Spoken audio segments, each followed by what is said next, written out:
Kitang tanan gusto jud og forever.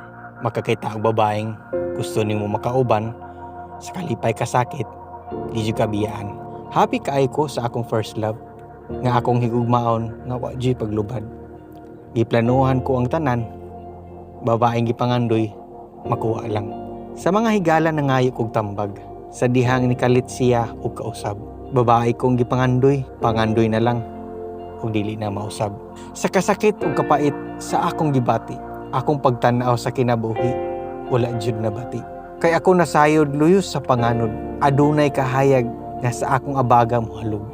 Tungod sa akong nasinati og na-eksperyensya, nahimo kong mas open sa love ug nitaas akong pasensya. Mas nidako akong pagsalig kay God ug nahimong matinahuron sa akong puno na umagad. Sa pag-abot sa akong bag-ong hinigugma, akong gihatag niya ang tanan ug labaw pa. Ang gugma dili gipangita, muabot ra jud sa wa jud nato damha. Wa ko damha nga ang gugma pinakalit moabot sa dihang ang among mga mata wala gituyo nga mag-abot. Sa iya ko lang di ay makita ang akong gipangita.